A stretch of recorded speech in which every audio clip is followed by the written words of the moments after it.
ప్రియమైన దేవుని పిల్లలారా, చరిత్ర అనే మాట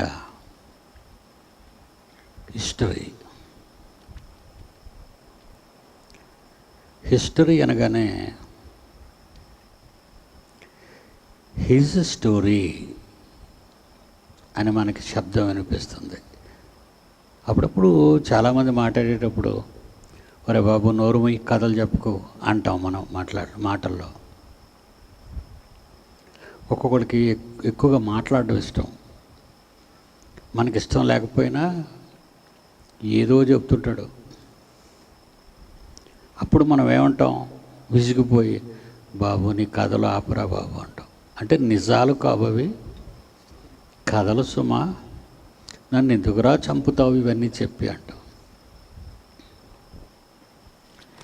చరిత్ర మనిషి రాయకూడదండి.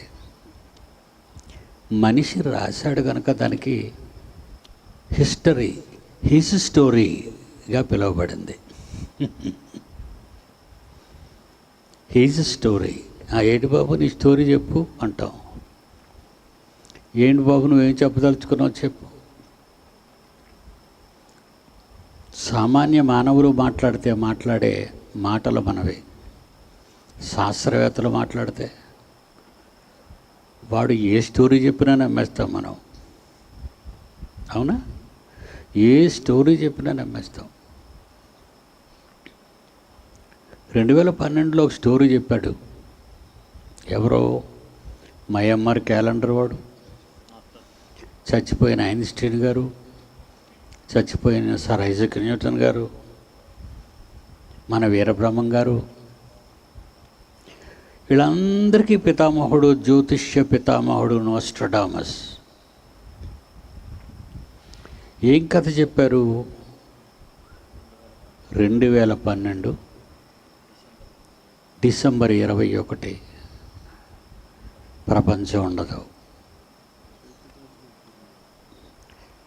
ఏమండి, భవిష్యత్తు చెప్పారు. చరిత్ర చెప్పేవాడికి గతము తెలియాలి, చరిత్ర చెప్పేవాడికి భవిష్యత్తు ఎంతవరకు తెలుసో అంతవరకు చెప్పాలి. పూర్తిగా చెప్పలేడు కదా. దేవుని పిల్లలారా, ఈ క్రైస్తవ సమాజంలో ప్రపంచవ్యాప్తంగా 350 కోట్ల మందిలో నిలదీసి శాస్త్రవేత్తలు నిగ్గు తేల్చే మగాడు పట్టుకుపోవటం వల్లే బైబిల్ ఒక మత గ్రంథంగా మారిపోయింది. బైబిల్లోను అన్ని కథలుగా చెప్పుకున్నారు. మరి ఇప్పుడు ఇక ముందు అలా జరగకూడదు. మీరున్నారు కనుక, మీరుంటారు కనుక, నేను వెళ్ళిపోతాను కనుక, నా తరఫున మీరు ఉంటారు కనుక మీరు చెప్పాలి. నీ కథలు చెప్పకు. Not your stories, not his story. నిర్గమాకాండంలో మోషే గారు పుట్టారండి. అవునా? నిర్గమాకాండంలో 430 సంవత్సరాలు ఇశ్రాయేలీలు ఈజిప్ట్ బానిసత్వంలో ఉన్నారు, మీకు తెలుసు. అప్పుడు పుట్టాడు ఎవరో, మన మోజెస్ గారు. ఆయన ఆదికాండం ఎలా రాశాడు? ఆదికాండం, జెనసిస్, విశ్వం పుట్టుక ఆయనకి ఎలా తెలుసు? లేడు కదా, ఆయన అప్పుడు పుట్టలేదు కదా. That is not his story. ఎలా రాశారట? మోషే మొదలుకొని, ఆదికాండంలో మోషే మొదలుకొని ప్రారంభ పుస్తకం 66లో నెంబర్ 1, క్రొత్త నిబంధనలో చివరి పుస్తకం ప్రకటన. పాత క్రొత్త నిబంధనల మొత్తం పుస్తకాలు 66. ప్రారంభంలో రాసిన ఆయన మోసెస్ గారు, చివరిలో రాసిన జబదయి కుమారులో ఒకరైన పద్మాసు ద్వీపంలో పరవాసిగా ఉన్న ఖడ్గముతో నరకబడిన యాకోబు యొక్క అన్నయ్య యోహాను గారు. పేతురు 2వ పత్రిక. వీళ్ళు ఎలా రాశారు? వాళ్ళు ఆలోచించింది రాయలేదు. వాళ్ళు ఏదో మాకు తెలుసని రాయలేదు. వాళ్ళు ఒప్పుకున్నారు. ఏమని ఒప్పుకున్నారంటే, పేతురు రాసిన 2వ పత్రిక 1వ అధ్యాయం మొదటి అధ్యాయం 20వ వచనం. 20వ వచనం. ఒకడు తన ఊహను బట్టి చెప్పుట వలన ఒకడు ఏ ఒక్కడు ఎప్పటి వాడైనా ఆదాము దగ్గర నుంచి రేపు యేసుక్రీస్తు వచ్చినంత వరకు విశ్వం అంతా అంతరించిపోద్ది యేసుప్రభు వస్తే. అప్పటి వరకు ఈ చరిత్ర, గత చరిత్ర, వర్తమాన చరిత్ర, భవిష్యత్ చరిత్ర. మనవాడు చరిత్ర అనగానే గత చరిత్ర చెప్తారు. మనిషి చెప్పింది మనిషి చెప్పాడా, ఎవరు చెబితే చెప్పాడా? ఎవరు చెప్పారు, ఎవరు రాశారు అనేది అక్కడ రాయబడిందండి బైబిల్లో. పేతురు రాసిన రెండో పత్రిక మొదటి అధ్యాయము 20:21. ఒకడు తన ఊహను బట్టి చెప్పుట వలన లేఖనములో ఏ ప్రవచనమును పుట్టదని 66 పుస్తకాలలోని ఏ మాట అయినా మొదట పుట్టదో మీరు గ్రహించాలి. అది మొట్టమొదటి తెలుసుకోండి. అది ఏదో మోజెస్ గారు రాశారు 5 కాండాలు అని మనం అనుకుంటున్నాం. మోసెస్ గారు రాయొచ్చు, లేకపోతే మరొక ఆయన కూర్చోబెట్టించి రాయించవచ్చు. కానీ ఎవరు చెప్పారు అన్న దాని కిందకి వెళ్ళేసరికి ప్రవచనము ఎప్పుడును భవిష్యత్తు ఎప్పుడును మనుషుని ఇచ్చిన బట్టి కలగలేదు కానీ మనుషులు పరిశుద్ధాత్మ వలన ప్రేరేపింపబడిన ఆత్మదేవుని ద్వారా ప్రతి మనుష్యుడు ప్రేరణ కలిగి సుమారు 42 మంది రాశారండి పుస్తక ఈ బైబిల్ని. సుమారు 42 మంది రాశారు. మోషే నుండి పద్మాసు దీపంలో పరవాసిగా ప్రకటన గ్రంథాన్ని రాసిన యోహాను గారి వరకు ఈ 42 మంది కూడా ఊహను బట్టి చెప్పుట వలన వాడు రాయలేదండి. వాళ్ళు ఎవరో ఊహ చెప్పేస్తే వీడు రాయలేదండి. పరిశుద్ధాత్మ వలన ప్రేరేపింపబడిన వారే దేవుని మూలముగా పలికిరి. తిమోతి పౌలు గారు తిమోతికి రాసినటువంటి 2వ పత్రిక 3వ అధ్యాయము 16వ వచనం. దైవజనుడు సన్నద్ధుడై నాన్న నువ్వు రెడీగా ఉన్నావా? యోహాను నువ్వు రెడీగా ఉన్నావా? అవును తండ్రి నేను సిద్ధంగా ఉన్నావు. రా చూపిస్తాను నీకు. ఆ చూపిస్తున్నవి నేను మాట్లాడుతున్నవన్నీ ఆ గ్రంథంలో రాయాలి. అందరికీ అదే చెప్పాడండి దేవుడు. అందరికీ చెప్పి రాయించాడండి, చూపించి రాయించాడు, చెప్పి రాయించాడు. ఆ చెప్పేది ఆయన, వ్రాసేది వీరు. 42 మంది కూడా వాళ్ళల్లో ఏదో వచ్చేసి రాయలేదు. వీళ్ళంతా కవులు కాదండి. అందరూ కవులు. రాజులు ఉన్నారు, ఏమంటే జాలర్లు ఉన్నారు, ప్రవక్తలు ఉన్నారు, ఏమంటే అపోస్తుల్లోనూ రకరకాల ఉన్నారండి. వాడు రాసినవి. మత్తయ్య గారు ఏమో సుంకపు గుత్తదారుడుగా ఉండేవాడు. లోకా గారు is a doctor. What is లోకా గారు డాక్టర్. పేతురు గారు ఏమో చేపలు పట్టి ఆయన, అంతే కదా. వీళ్ళందరూ ఒక చోట కూర్చొని రాసింది కాదండి ఇది. It's a very important point. ఈ 42 మంది ఒక చోట కూర్చొని రాయలేదండి. ఈ 42 మంది కవులు కాదు. ఈ 42 మంది ఒక కాలంలో ఉన్నవారు కారు. జాగ్రత్తగా వినాలి మీరు. ఈ 42 మంది ఒక కాలంలో ఉన్నవాళ్ళు కాదు. ఒక దేశంలో ఒక ప్రాంతానికి చెందినవారు కూడా కాదు. వాళ్ళ రెసిడెన్సీలు వేరు, వాళ్ళు ఉన్న ప్రాంతాలు వేరు, వాళ్ళు బ్రతికే కాలం వేరు. వాళ్ళు ఏ కాలాల్లో ఉన్నారో మనకు తెలుసు. వారి వృత్తులు వేరు. డాక్టర్లు ఉంటారు, చేపలు పట్టేవాళ్ళు ఉంటారు, గుత్తదారులు ఉంటారు, ఏమండి పౌలు లాంటి పరిసయ్యులు ఉంటారు, రాజులు ఉన్నారు, న్యాయాధిపతులు ఉన్నారు.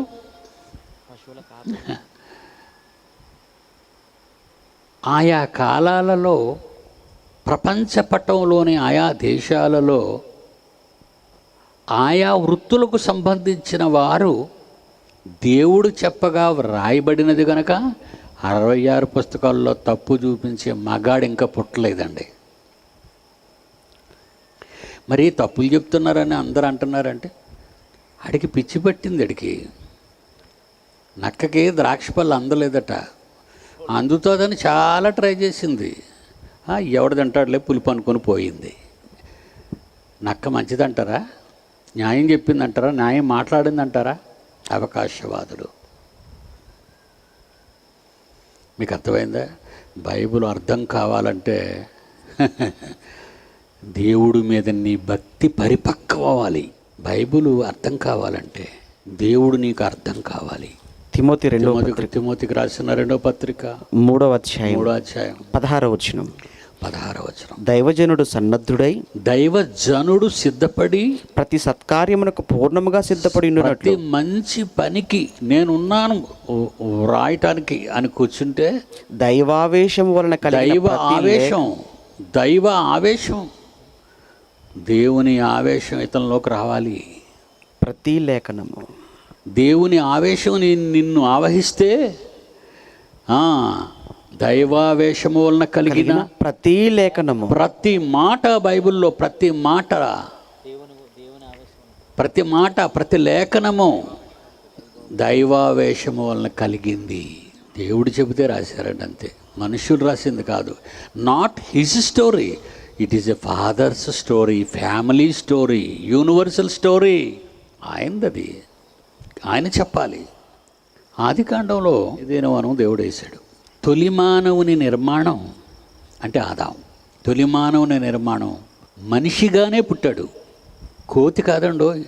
డార్విన్ గారు చెప్పినట్టు కోతి కాదు. మానవ పరిణామ క్రమం సిద్ధాంతం అని పేరు పెట్టి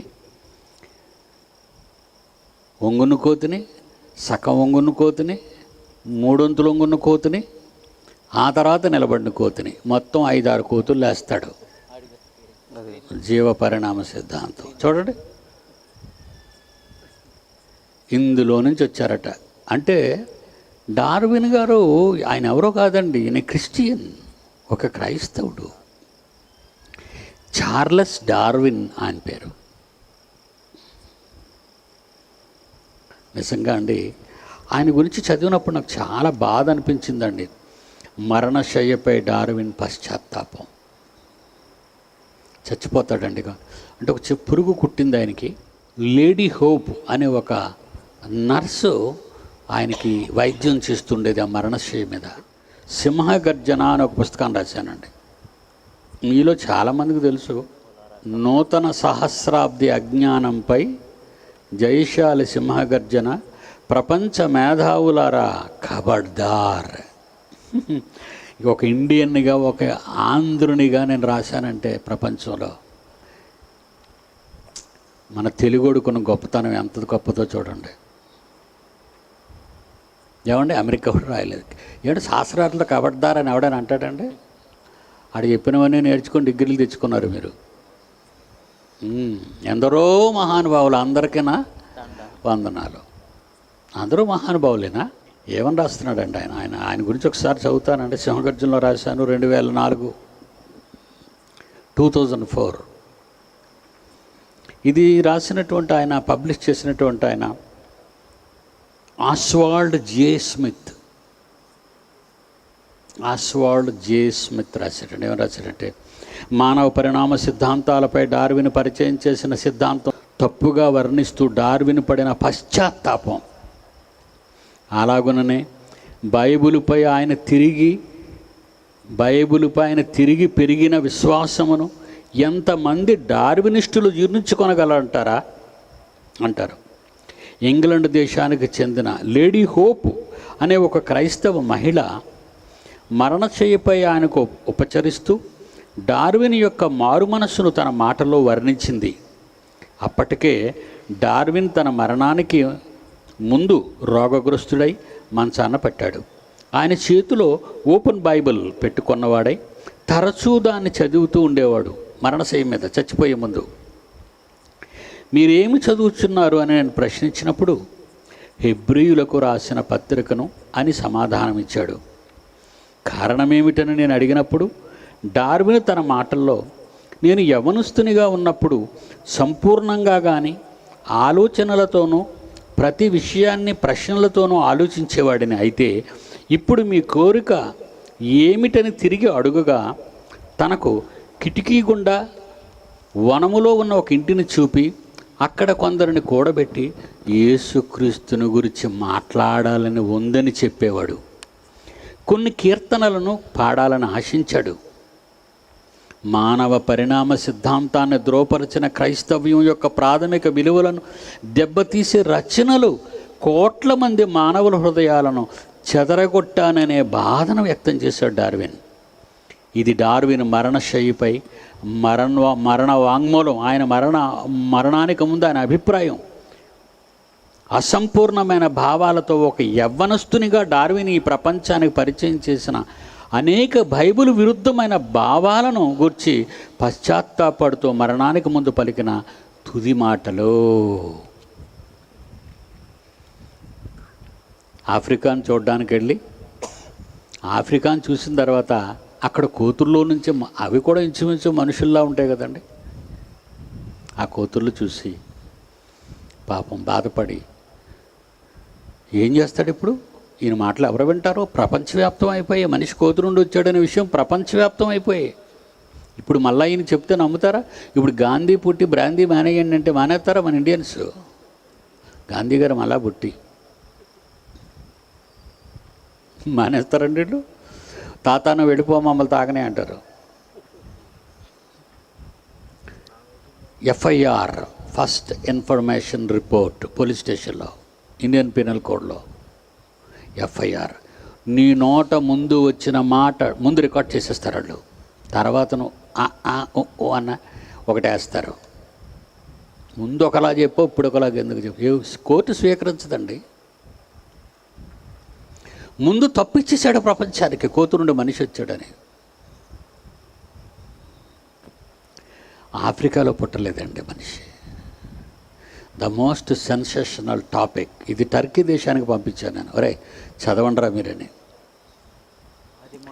మొదటి మానవుడు పుట్టింది ఆసియా ఖండం, ఆఫ్రికా ఖండం కాదు. ఆది మానవుని జన్మస్థలం ఆదాం పుట్టింది చూసారా? ఆది మానవుని జన్మస్థలం ఆసియా. అడ్డంగా వెళ్ళానండి శాస్త్ర ప్రపంచానికి. ఎందుకు? నాకున్న ఆధారం ఏంటో చెప్పాలి కదా నేను. ఆధారం ఏంటంటే బైబిల్ ఒక్కసారి మీరు 2వ అధ్యాయం చూస్తారా? ఆదికాండం 2వ అధ్యాయం 10వ వచనం. ఆదికాండం 2వ అధ్యాయం 10వ వచనం. మరియు ఆ తోటను తడుపుటకు ఏదేనులో నుండి ఒక నది బయలుదేరి అక్కడ నుండి చీలిపోయి 4 శాఖలాయను. మొదటి దాని పేరు కీషోను. అది హవీలా దేశం అంతటా చుట్టూ పారుచున్నది. అక్కడ బంగారం ఉన్నది. ఆ దేశపు బంగారం శ్రేష్టమైనది. అక్కడ బోళమును గోమేధికములను దొరుకును. రెండవ నది పేరు గిహోను. అది కూషు దేశం అంతటి చుట్టూ పారుచున్నది. మూడవ నది పేరు హిద్దెకేలు. ఇక్కడ నుంచి చూడాలా? అది మూడవ నది పేరు హిద్దెకెలు.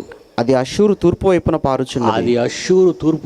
పారుచున్నది. నాలుగవ నది యూఫ్రటీసు. మరియు దేవుడైన యెహోవా నరుని తీసుకొని ఏదేని తోటను సేద్యపరచుటకు దాని కాచుటకును దానిలో ఉంచెను.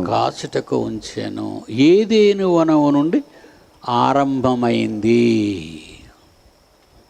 ఒక 2 నదులు తీసుకున్నాను, కింద 2 నదుల్ని. ఒకటి యూఫ్రటీసు, 2 హిద్దెకేలు. టైగ్రిస్ అంటారు దాన్ని. ఏమండి? ఒకసారి ప్రపంచ పటం చూద్దామా? మనం చెప్పేసుకుంటూ బైబిల్లో ఉందండి, మీరు చెప్పేసుకుంటున్నారండి. అసలు ప్రపంచంలో గంగా నది ఎక్కడ పుట్టిందని ఎవరైనా ప్రశ్నిస్తే ఇటలీలో పుట్టిందంటే ఎవడో నమ్ముతాడేటి? ఎవరెస్ట్ శిఖరం ఎక్కడున్నది అంటే జపాన్లో ఉన్నదంటే ఎవరైనా నమ్ముతారా? నమ్మరండి, నమ్మరు. సజీవ సాక్ష్యాలు అంటారు వీటిని, సజీవ సాక్ష్యాలు. గంగా నది హిమాలయాలలో మానస సరోవర ప్రాంతంలో పుడుతుంది. That is Indian history. ఇప్పటికి ఉంది కనుక నమ్ముదాం. ఎవడో చెప్పింది మనం ఎందుకు నమ్మాలి? భౌగోళికంగా మనకు కనిపించాలి కదా అది. అక్కడ పుట్టినటువంటి ఈ గంగానది పరవళ్ళు తొక్కుతూ బంగాళాఖాతంలో కలిసిపోతుంది. ఉప్పు సముద్రం, జీవనది నీరు ఉప్పు సముద్రంలోకి వెళ్ళిపోతుంది. అలాగే ఈ యూఫ్రటీసు, టైగ్రిస్ అనే నదులు ఎక్కడ పుట్టాయని ప్రపంచాన్ని వెతకడం ప్రారంభిస్తే చూడండి, బొమ్మలో మీకు ప్రపంచపటం కనబడుతుంది చూడండి. ఆసియా ఖండంలో టర్కీ తూర్పు ప్రాంతాన్న అలజిక్ అనే ప్రాంతంలో ఈ 2 నదులు పుట్టాయి. మరలా చెప్తున్నాను, ఆసియా ఖండంలో పుట్టాయి 2 నదులు. ఆసియా ఖండంలోని టర్కీ దేశం, ఇప్పుడు ప్రపంచ పట్టణంలో అదిగో టర్కీ. ఏమండి, ఆ టర్కీలో అలజిక్ అనే ప్రాంతం చూడండి, అలజిక్. ఏమండి, అది అక్కడ 2 భాగాలుగా విడిపోయి ఒక నది పేరు, అది యూఫ్రటీస్ నది. ప్రపంచ పటంలోదండి, బైబిల్లో పటం కాదు ఇది. బైబిల్లో ఏదో రాసేసారని మీరు తప్పు చెప్పేస్తున్నారు అనడానికి వెళ్ళలేదు. ఇప్పుడు మీరు చూసుకోండి, మీ దగ్గర ప్రపంచ పటాలు ఉంటాయి, ఇంటి దగ్గర వెళ్తే అట్లాసులు ఉంటాయి, లేదంటే మీ స్మార్ట్ సెల్లో చూడండి, నెట్లో చూడండి, మీకు మొత్తం అంతా సీన్ అర్థమైపోద్ది. అనగా టర్కీ తూర్పు ప్రాంతంలో నదులు పుట్టాయి. అవి పుట్టడానికి అక్కడ అలజిక్ అనే ప్రాంతంలో పుట్టాయి టర్కీలో. హిమాలయాలలో మానస సరోవర ప్రాంతంలో గంగానది పుట్టినట్టు మనం ఎలా నమ్మగలిగామో సజీవ సాక్ష్యంగా తొలి మానవుణ్ణి దేవుడు పుట్టించాడే, ఏదేను వనంలో పెట్టాడే, ఆ ఏదేను వనం నుంచే కదా చీలిపోయి అని చదువుకున్నాం మనం 2వ అధ్యాయం. 10 వచనం చూడండి, 10వ వచనం చూడండి. 3వ నది, 4వ నది, 14. 3వ నది పేరు హిద్దెకేలు. అది అష్షూరు తూర్పు వైపున పారుచున్నది. అష్షూరు తూర్పు వైపున పారుతుంది. 4వ నది యూఫ్రటీసు. 4వ నది యూఫ్రటీసు. మరియు దేవుడైన యెహోవా నరును తీసుకొని ఏదైనా తోటను సేద్యపరచుటకును, ఏదేను వనం వేశాడు, దాన్ని సేద్యపరచుటకును, దాన్ని కాచుటకును దానిలో ఉంచాను. అక్కడ ఉంచాడు తొలి మానవుడిని. తొలి మానవుడు కోతి కాదండి, సంపూర్ణ మానవుడు. పసిబిడ్డ కాదండి, సంపూర్ణ మానవుడు. ఎంత తప్పు చెప్పారండి వరల్డ్ హిస్టరీలో. కోతు నుంచి వచ్చాడా? మరి ఇప్పటికైనా ఎవరికైనా కోతి పుట్టియాలి కదా. ఎవరికైనా కోతులు పుట్టాయా ప్రపంచ చరిత్రలో? పుట్టలేదు. ఇప్పుడు కోతులకు ఎవరైనా నరుడు పుట్టాడా? కోతికి వానరుడికి నరుడు ఎక్కడైనా పుట్టాడా? లేదు. అలాంటి దాఖలాలు లేవు. ఏమన్నా మనిషికి కోతి పుట్టదు, కోతికి మనిషి పుట్టడు. కానీ ఒక అబద్ధాన్ని ప్రపంచం నమ్మేసిందండి. ఓకేనా? ఈ యూఫ్రటీసు అంటే ఫరాతు అని బైబిల్లో ఉంది. యూఫ్రటీసు అంటే పరాతు. యూఫ్రటీస్ అనే పదం ప్రాచీన పర్షియా భాషలో ఫరాతుగా పిలువబడి దాటుటకు అనుకూలమైన మంచిదైన పారుతున్న నదిగా అర్థమించుచున్నది. ఆ పేరు పెట్టడానికి, ఫరాతుకు అని పేరు పెట్టడానికి కారణం ఏంటో చెప్పాడు. ఇప్పుడు ఇది టర్కీ దేశమందలి, వినాలి ఇప్పుడు, ఇది టర్కీ దేశమందలి తూర్పు మధ్య ప్రాంతంలో ఎలాజిక్ నందు పుట్టి సిరియా మరియు ఇరాక్ దేశాల గుండా ప్రవహించుచున్నది. ఇది 2735 కిలోమీటర్ల పొడవును ప్రవహిస్తూ ఖరా, మురాత్ అను 2 నదుల సమ్మేళనంగా ఒక పాయగా అర్మేనియా ఉన్నత ప్రాంతాల నుండి అనగా తూర్పు టర్కీ ప్రాంతంలో ఒకటి జన్మించగా మరొకటి పడమట దక్షిణ ప్రాంతమైన అరారాతు పర్వతాలలో లేక్ మేన్ మరొక పాయ వచ్చింది అందులో నుంచి. ఏమండి, టర్కీ ప్రాంతంలో ఒకటి జన్మించగా మరొకటి పడమట దక్షిణ ప్రాంతమైన అరారాతు పర్వతాల్లో లేక్ వేన్ మరొక పాయగా ప్రారంభమైంది. సిరియా, ఇరాక్ ప్రాంతాల గుండా పారి ఉత్తర బస్రాలోని ఇరాక్ నందు టైగ్రిస్ నదితో కలిసి ఏకమై పర్షియన్ గల్ఫ్లో ఉప్పు సముద్రంలో ముగుస్తుంది. ప్రపంచ చరిత్రలో యూఫ్రటీస్ నది వద్ద సుమేరియా నాగరికత, సుమారు క్రీస్తుపూర్వం 4000 సంవత్సరాల క్రితం ప్రారంభమైన నిప్సోరు, మారి, సిప్పర్, ఊరు, ఈరీడు అనే ప్రాచీన పట్టణాలకు ఆలవాలమై ఆ తరువాత బబులోను మరియు అష్షూరు సామ్రాజ్యాలుగా ఆయుపట్టుగా నిలబడ్డాయి. బైబిల్ చెప్పింది కదండి ఫరాత్ అని. బైబిల్ చెప్పిందే యూఫ్రటీస్ అని. ఫరాత్ అని చెప్పింది యూఫ్రటీస్ నది పేరు. ఇది ఎక్కడ పుట్టింది? టర్కీలో పుట్టింది. ఇప్పుడు ఏదైనా మనం ఎక్కడుందో మీరు చెప్పండి, ఎక్కడ పుట్టిందో? టర్కీ తూర్పు ప్రాంతం. మొదటి మానవుడు పుట్టింది టర్కీ తూర్పున పుడితే అక్కడ నుండి పుట్టినటువంటి నదులు, బైబిల్లో రాయబడిన నదులు యూఫ్రటీస్ నదిగా, టైగ్రిస్ నదిగా, పర్షియన్ గల్ఫ్లో వచ్చి కలిసిపోతున్నాయి. అవి బైబిల్లో నదులను పుట్టించినవాడు దేవుడు, భూభాగాలను పుట్టించినవాడు దేవుడు. నదుల ప్రవాహాన్ని ఎందుకు పెట్టాడంటే అక్కడే చరిత్ర ప్రారంభమైంది.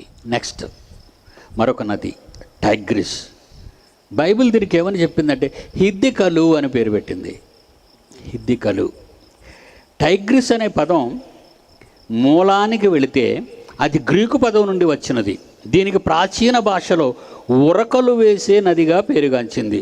దీని పొడవు 1850 కిలోమీటర్లు కలిగి తారస్ పర్వత శ్రేణిలో ఉద్భవించి తూర్పు టర్కీ ప్రాంతం గుండా ప్రవహిస్తూ పిమ్మడ తూర్పు దక్షిణ దిశగా సాగుతూ దక్షిణ ఇరాక్లోని ఆల్ ఖునా అనే ప్రాంతం దగ్గర యూఫ్రటీస్ నదిలో సంగమం అవుతుంది. టర్కీలో దియార్ బకీర్, ఇరాక్లోని మొసుల్, టిక్రిత్ అదే అబ్దాం గారి ప్లేసు, సమర్ మరియు బాగ్దాదు గుండా ప్రయాణిస్తుంది. ఈ టైగ్రిస్ నది తీరాన్ని బైబిల్లోని ప్రవక్త అయిన యోనా పోయిన ప్రాచీన నినివే పట్టణపు శిథిలాలు లభ్యమయ్యాయి. ఆయా దేశాల గుండా ప్రవహిస్తున్న పర్షియన్ గల్ఫ్లో నిమగ్నమై హిందూ మహాసముద్రంలో కలిసిపోతుంది. ఇరాక్ రాజధాని అయిన బాగ్దాద్ టైగ్రిస్ నదిని ఆనుకొని అనేక ప్రాచీన ప్రాంతాలపైన బైబిల్ చెప్పిన సిలుకియా, లగాస్ లాంటి పట్టణాలు ఈ నది వలన సారవంతమయ్యాయి. ఇకపోతే టైగ్రిస్ నదిపై ఇరాక్ మరియు టర్కీ ప్రాంతాల్లో భారీగా డ్యాములు నిర్మించడం వల్ల ఆనకట్లు అనేక ప్రాంతాలు సారవంతం చేయబడ్డాయి. టైగ్రిస్, యూఫ్రటీస్ నదులు కలిసి షట్ అల్ అరబ్గా పర్షియన్ గల్ఫ్లో కలుస్తున్నాయి. West Asia. దేవుని పిల్లలారా, బైబిలు దేవుడు చేసింది రాయించాడు. ఎవరి చేత రాయించాడు? ఆ ఆదికాండం మోషే ద్వారా. మోషే ఎప్పుడు పుట్టాడు? కొన్ని వందల సంవత్సరాల తర్వాత పుట్టాడు మోషే. చేసింది ఆయన కనుక మోషే గారు రాశారు. అది ఇప్పటికీ సజీవ సాక్ష్యాలుగా ఆసియా ఖండంలోనే మొదటి మానవుడు పుట్టాడని, ఆసియా ఖండంలోనే అతిపెద్ద ఖండం ఆసియా ఖండం ప్రపంచ పట్టంలో, ఆసియా ఖండంలోనే ఏదోను వచ్చిందని, ఆ ఏదోనులో సంపూర్ణ మానవుడు పుట్టాడే తప్ప కోతు నుండి రాలేదని బైబిల్ చెప్పిన సత్యం. ఈ సత్యానికి సజీవ సాక్ష్యం యూఫ్రటీస్, టైగ్రిస్ నదులు, దాని పరిసర ప్రాంతాలు, దేశాలు. మీరు లెక్కేయండి. ఇప్పుడు జలప్రళయం ఇది అసలు జరిగిందా? జరగలేదా? ప్రపంచమంతా జలప్రళయం వచ్చిందా అండి? మహాపర్వతాలు మునిగిపోయాయా అండి? ఒకవేళ ఇది కథేమో, బైబిల్లో వీళ్ళు రాసేసుకున్నారేమో. జలప్రళయం ఎందుకు జరిగిందో మనందరికీ తెలుసు. మానవ సమాజం భూమి మీద దేవుని కోరికలు నెరవేర్చటానికి కారణ జన్ములుగా పుట్టిన మనుష్యులు దేవునిని కాక వాళ్ళుగా వాళ్ళిష్టం వచ్చినట్టుగా జీవించటానికి జీవితాన్ని ఆరంభించిన కారణంగా దేవుడు తట్టుకోలేకపోయాడండి.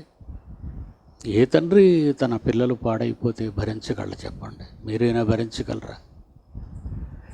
నిజంగా ఆయన బాధ చూసినప్పుడు, ఆయన బాధ మనకు రాశాడు మోషే ద్వారా. 6వ అధ్యాయంలో ఆయన ఆదికాండం 6వ అధ్యాయంలో ఆయన బాధ ఒకసారి మనం చదివితే ఉంటుంది. ఆదికాండం 6వ అధ్యాయం 5వ వచనం. నరుల చెడుతనము భూమి మీద ఎంతగా ఉందంటే అండి, దేవుడే గొప్పది అన్నాడంటే మంచిదని కాదండి, విపరీతమైన స్థాయిలో వెళ్ళిపోయిందని. భూమి మీద నరుల చెడుతనము గొప్పదని వారి హృదయం యొక్క వారి హృదయాలు ఎప్పుడు వాళ్ళ మనస్సులలో నుండి వచ్చే ఆలోచనలు ఎల్లప్పుడూ కేవలము చెడ్డవి. దేవుడు చూచి అందరినీ చూస్తున్నాడండి ఆ రోజు. అప్పుడు భూమి మీద ఎన్ని లక్షల మంది ఉన్నారో మనకి అంచనాలు తెలియదండి. ఎందుకంటే ఆదాముతో చెప్పిన విషయం మనందరికీ తెలుసు. మీరు భూమిని నిండించి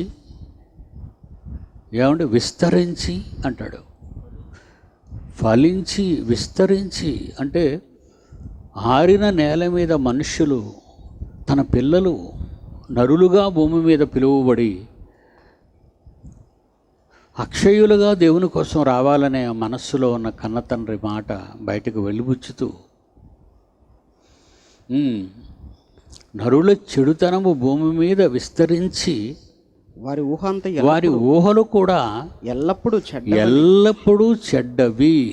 దేవుడు చూచి అది చూసిన తండ్రి తాను భూమి మీద నరులను చేసినందుకు ఎందుకు చేశాను ఈ మనుష్యుల్ని భూమి మీద అని సంతాపమునుందాడండి. తన హృదయంలో నొచ్చుకున్నాడండి. Heart pain. దేవుడు సంతాపము నొంది తన హృదయములో నొచ్చుకొనెను. నరులను భూమి మీద చేసినందుకు సంతాపమునందెను. అప్పుడప్పుడు తల్లిదండ్రులు బాధపడుతూ మంచి వేదనతో ఏమంటారో తెలుసా? నిన్నెందుకురా కన్నాను, ఈ పనికి మాలిన వాడిని ఎందుకు కన్నాను నేను? ఒక తల్లి అనుకుంటుందండి, వాడు మంచివాడు కాకపోతే, వాడు చెడ్డవాడైతే కన్న తండ్రి ఆవేదన ఎవరు అర్థం చేసుకుంటారండి? ఎంత చెడిపోయినా ఆయన ఆశతో ఎదురు చూస్తున్నాడండి మన వైపు. 750 కోట్ల మంది ఉన్న ఈ కాలంలో ప్రపంచ వినాశనమే జరిగితే ఆయన ఏ ఆలోచనలతో ఉన్నాడో పేతురు గారు చెప్తున్నారండి. భూమి మీద ఏమి రాశాడో చూడండి. 2000 సంవత్సరాల క్రితం పేతురు గారు రాసిన రెండో పత్రిక 3వ అధ్యాయము 9వ వచనం రెండో మాట అందరూ మారు మనసు పొందవలెనని కోరుకుంటూ మీ ఎడల దీర్ఘశాంతం గలవాడై ఉన్నాడు. పిల్లలు కదా, మిమ్మల్ని చంపే ముందు దీర్ఘశాంతము గలవాడై కొందరైనా వస్తారా అని ఎదురు చూస్తున్నాడండి. అందరూ మారు మనస్సు పొందాలి. అందరూ ఎవడునూ నశింపవలనని నిశ్చయింపక అందరూ అంతటా మారు మనస్సు పొందాలని ఎదురు చూస్తున్న మీ కన్న తండ్రి ఆవేదన మీకు ఏమైనా అర్థమైందా చెప్పండి. అందుకేనండి జలప్రళయం వచ్చింది. మనస్సులో నొచ్చుకున్నాడండి. అది ఆ రోజు జరిగిన జలప్రళయం గురించిన కొన్ని నిజాలు ఎంతవరకు చరిత్రకు 20వ శతాబ్దంలో అందిందో మనం ఒకసారి తెలుసుకుందాం. 20వ శతాబ్దం వరకు నోవహు జలప్రళయం గురించిన వాస్తవాలు ప్రపంచం తెలుసుకోలేకపోయిందండి. 20వ శతాబ్దంలో తెలుసుకున్నారండి వాళ్ళు. ఆదికాండం 6వ అధ్యాయం 17వ వచనం చదువుకుందామండి. The decision of God. ఇదిగో నేనే జీవవాయువు గల సమస్త శరీరులను ఆకాశము కింద ఉండకుండా నాశనము చేయుటకు భూమి మీదికి జల ప్రవాహము రప్పించుచున్నాను. లోకమందున సమస్తమును చచ్చిపోతాయి. జతలుగా కొన్నింటిని రాబోయే కాలానికి మన కొరకు సిద్ధం చేసిన ఆ రోజు అవే ఈరోజు మనం అనుభవిస్తున్న సకల కోటి జీవరాశులు. ప్రవాహ జలాలు భూమి మీదకి రావటం ఆదికాండం 7వ అధ్యాయం 10వ వచనం బైబిల్లో ఉన్నప్పుడు చూస్తున్నామండి. తర్వాత చరిత్రలోకి వెళదాం. 7వ అధ్యాయం ఆదికాండం 7వ అధ్యాయం 10వ వచనం 7 దినములైన తరువాత ఆ ప్రవాహ జలములు భూమి మీదకి వచ్చాయి. అప్పటికి నీళ్ళు సరిపోయిందా? సరిపోలేదండి. ఏమండి? 11వ వచనం నోవాహు వయసు యొక్క 600 సంవత్సరము. నోవహు వయసు యొక్క 600 సంవత్సరం 2వ నెల 17వ 2వ నెల 17వ దినమున 17వ దినమున మహా అగాధ జలముల ఊటలన్నీ మహాగాధ జలముల ఊటలన్నీ ఆ దినమందే విడవబడెను. అగాధ జలములు అంటే భూమి క్రింద ఉన్నవన్నీ. ఆకాశపు తూములు విప్పబడెను. నెక్స్ట్ ఆ వాటర్ సరిపోలేదు. ఆ వాటర్ సరిపోలేదండి. ఆ మనుషులందరూ చావాలంటే ఎవరెస్ట్ శిఖరం మునిగిపోవాలి, మర్చిపోకండి. ఆనాటి నుంచి ఈనాటి వరకు ఎవరెస్ట్ శిఖరం అదే, హిమాలయ పర్వతాల్లో ఉన్నదే. ఎవరెస్ట్ శిఖరం మునిగిపోవాలంటే 8,848 మీటర్లండి ఎవరెస్ట్ శిఖరం. భూమి మీద అన్నిటికంటే ఎత్తైన శిఖరం హిమాలయాల్లో ఉందండి, అది దాని పేరు ఎవరెస్ట్. ఎవరెస్ట్ శిఖరం మునిగిపోయేంత నీరు కావాలి. ఆ నీరు భూమిలో ఉన్న అగాధ జలాలు సరిపోవు, ఊటలు సరిపోవు. అప్పుడు ఏం చేసేటట్టు ఆయన? ఆకాశపు తూములు ఆకాశపు తూములు. పైన నీళ్ళు ఉన్నాయా అనుకుంటున్నారా? పైన నీళ్ళు ఉన్నాయా? మరి ఆ నీలంగా కనిపించేది ఏంటి? 148 కీర్తన 4వ వచనంలో బాగా వినండి దీన్ని. మనిషి ఎప్పుడు కనుక్కున్నాడు? 1996లోని న్యూస్ అండి ఇది. 1996 అంటే కీర్తనాకారుడు రాసినప్పటి నుంచి యేసుక్రీస్తు పుట్టినంత వరకు సుమారు 1000 ఇయర్స్. యేసుక్రీస్తు పుట్టిన తర్వాత 1996 సంవత్సరాలు అంటే 4 ఇయర్స్ లెస్, 4 సంవత్సరాల తక్కువ, 2 యుగాలు. అవి ఒక యుగం. 4 సంవత్సరాలకి 3వ యుగం ముగిసిపోతుందనే టైంలో 1996 నవంబరు 6వ తేదీ ఈనాడు ఏమని రాసింది చూడండి. అందులో ఏమని రాసింది? ఆకాశగంగా అన్నారు. దేవుడు ఏమని చెప్తున్నాడు? చదువుతున్నాడు. 148వ కీర్తన అధ్యాయం 4వ వచనం. పరమ ఆకాశములారా, ఆకాశము పైనున్న జలములారా, ఆకాశము పైనున్న జలములారా. వాట్ ఏ వండర్ఫుల్ బైబుల్ అండి. కథలరా ఇవి? బైబుల్ కథలు అంటావురా బచ్చా? You're a small kid before the Bible. You're a small kid before me. నీకున్న నాలెడ్జ్ ఎంత, నీకున్న మెథడ్ ఎంత, నీకున్న ఆలోచన ఎంత? After all you are. 3 యుగాల ముందే చెప్పింది బైబిలు. ఏమని? పరమ ఆకాశములారా, ఆకాశము పైనున్న జలములారా. ఆదికాండం 1వ అధ్యాయంలో పై జలాలను కింద జలాలను వేరుపరిచింది ఒకటి ఉంది. అక్కడ ఒక టాపిక్ క్రియేషన్ జరిగేటప్పుడు, క్రియేషన్ జరుగుతున్నప్పుడు దేవుడు రాయించిన ఎలా క్రియేట్ చేస్తున్నాడు, ఎలా విభజిస్తున్నాడు, ఎలా డివైడ్ చేస్తున్నాడు ఈ విశ్వాన్ని అనేది మనకు కనబడుతుందండి. బైబిలు సకల శాస్త్రాలను అధిగమించిందండి. ఈ భూమిని ఎవరెస్ట్ శిఖరం నింపాలంటే వాటర్ కావాలంటే హిమాలయ పర్వతాలు 8,843 మీటర్ల పొడవైనటువంటి, అంటే సుమారు 9 కిలోమీటర్లు. For your information. ఏమండి దాని ఎత్తు ఎంతో తెలుసండి? 8,848 మీటర్లు ఎత్తండి ఇది. అరారాతు పర్వతాలు. ఎందుకంటే అరారాతు పర్వతాల మీద మనకు కొంచెం సైంటిఫిక్ బేసిస్ దొరికాయి మన వాళ్ళకి. అది చూద్దాం ఒకసారి. ఇప్పుడు అరారాతు పర్వతాలు ఎంత ఉంది? 5,137 మీటర్లు.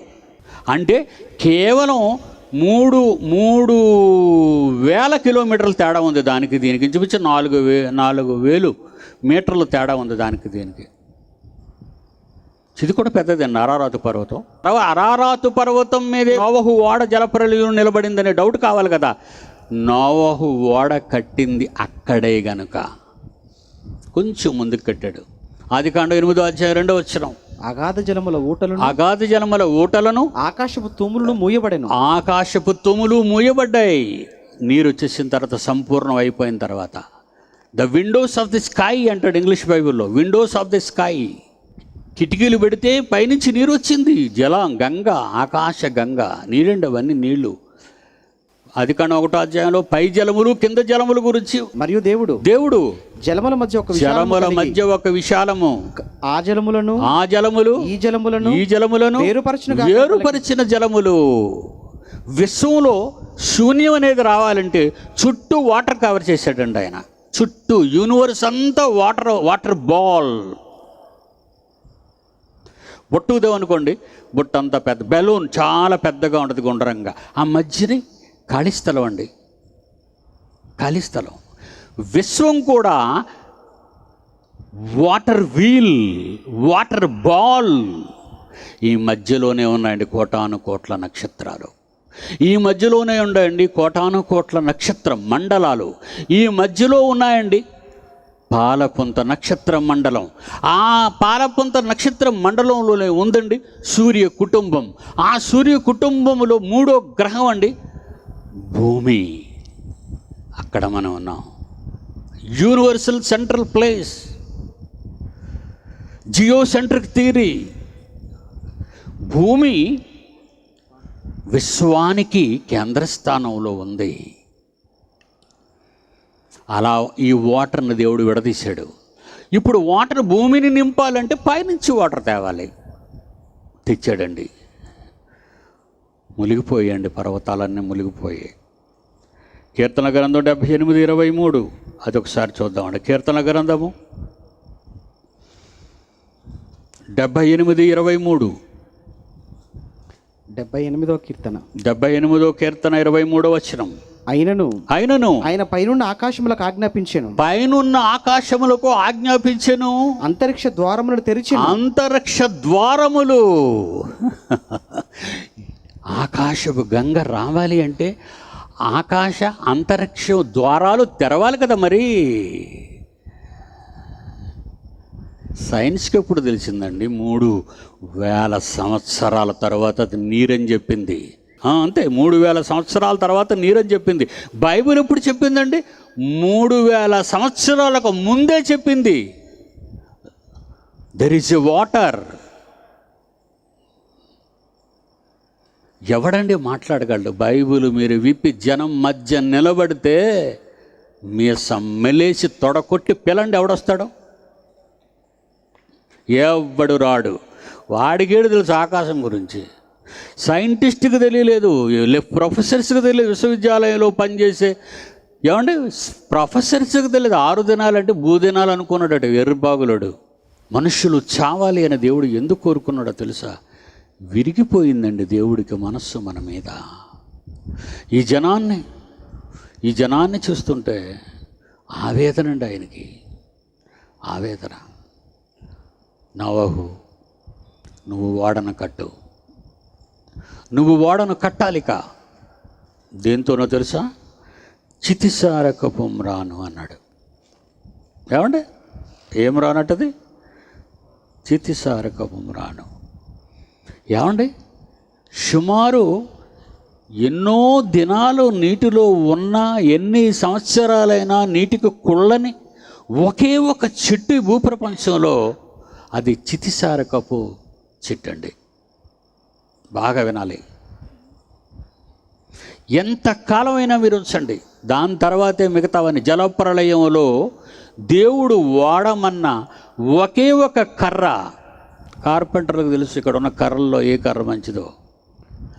దేవుడికి తెలుసు తాను వేసిన మొక్కల్లో ఏ చెట్టు మంచిదో. 6వ అధ్యాయం 14వ వచనం. 6వ అధ్యాయము 14వ వచనం. చితిసారకపు మ్రానుతో, చితిసారకపు మ్రానుతో నీ కొరకు వాడను చేసుకును, నీ కొరకు వాడను చేసుకో. చితిసారకపు మ్రాను ఎప్పుడూ నీళ్లలోనే ఉండాలి. అగ్రికల్చరల్ వాళ్ళకి మీకు తెలుసు, రైతు సోదరులకు తెలుసు, వరి మొదలు నీళ్లతోనే ఉండాలి. వరి మొక్కలు పొలంలో నీళ్లు ఉంటాయండి. మొక్కకి 1/4 లెవెల్ వరకు వాటర్ అలా స్టాక్ ఉంటుంది. తూర్పు పశ్చిమ గోదావరి జిల్లాల్లో మనం చూస్తే వాటరు, వరి మొక్కలకు నీళ్ళే ఉండాలండి, ఎప్పుడూ నీళ్ళు ఉండాలి. చితిసారకపు మ్రాను ఎన్ని 100 సంవత్సరాలు గతించినా అది అలాగే నీళ్లలో ఉండాలి. ఏ మొక్క అయినా నీళ్లలో పడితే కుళ్ళిపోతుంది, చచ్చిపోతుంది. కానీ ఇది మాత్రం నీళ్లలోనే ఉండాలి. కనుక దేవుడు ఏం మ్రానుతో కట్టమన్నాడు? చితిసారకపు మ్రానుతో ఓడను కట్టు. నోవహు, ఓడను కట్టు. అరారాతు పర్వతాల మీద ఓడ తాలూకా ఈ కలప దొరికిందండి.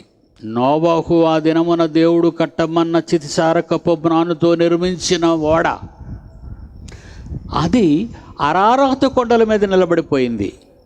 ఒకసారి బైబిల్లో చూడండి, అది ఎక్కడ ఆగిపోయింది? ఓడ ఎక్కడ ఆగింది?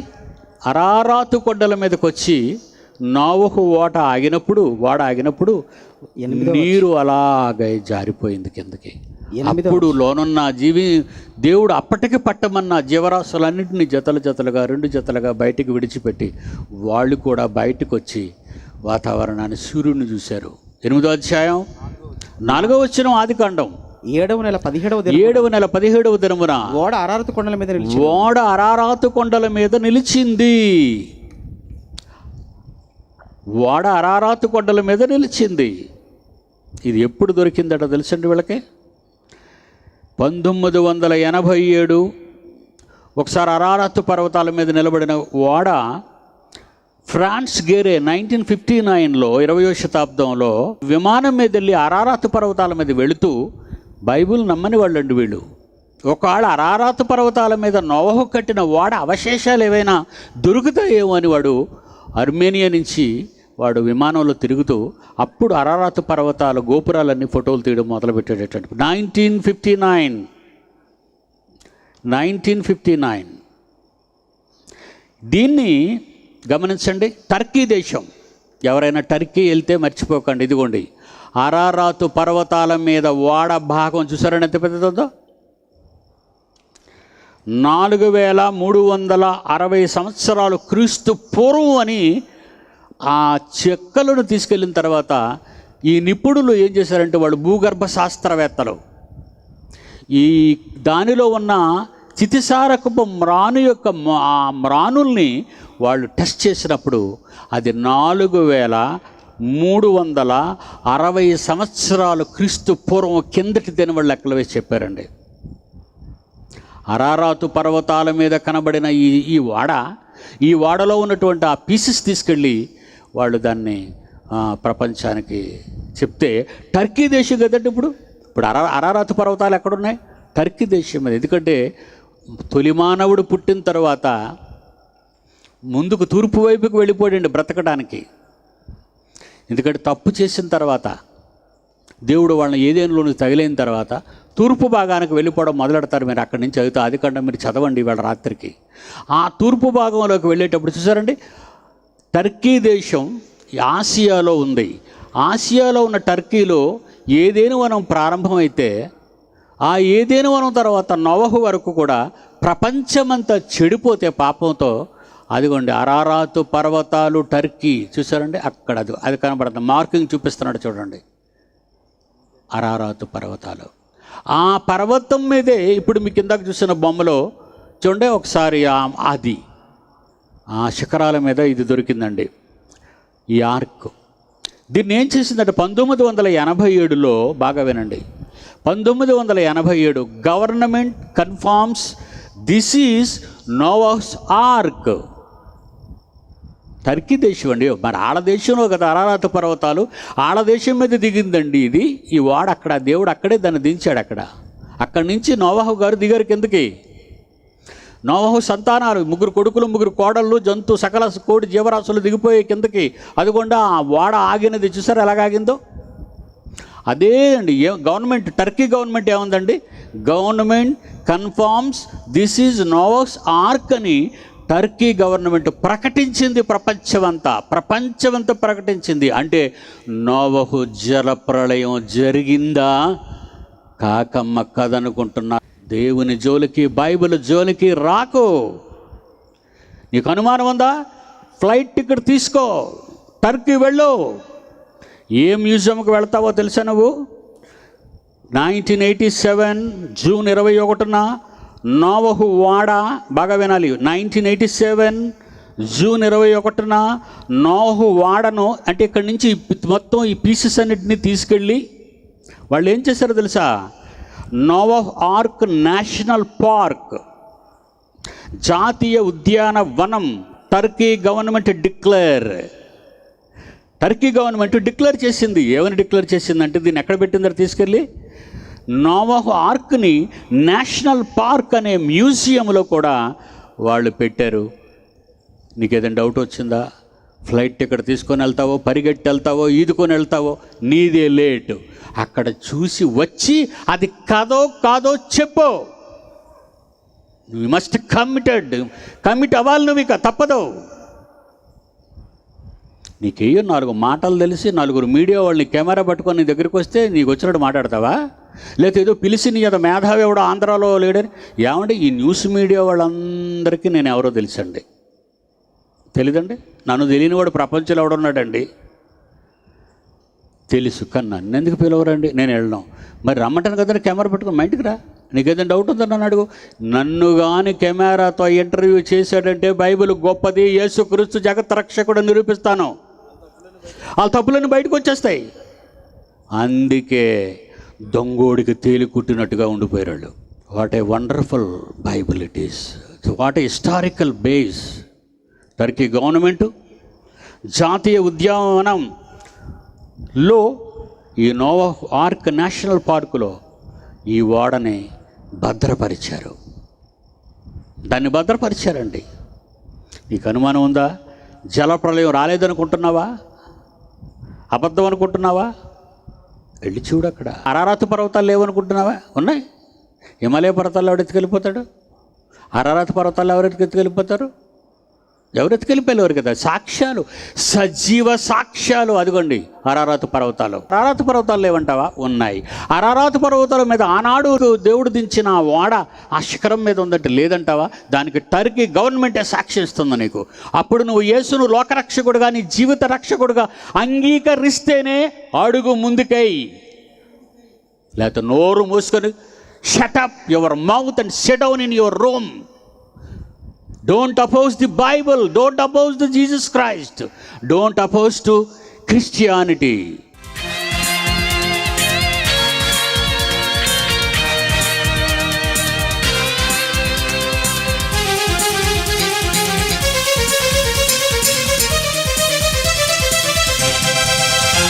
ప్రతి మనిషికి చరిత్ర ఉంది, బైబిలే దాన్ని తెలుపుతుంది.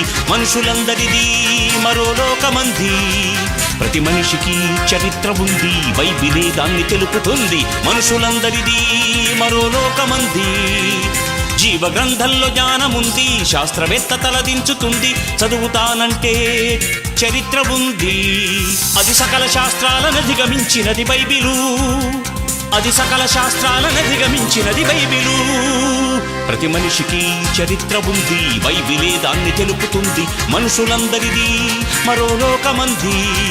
ప్రతి మనిషికి చరిత్ర ఉంది, బైబిలే దాన్ని తెలుపుతుంది. మనుషులందరిది మరో లోకమంది.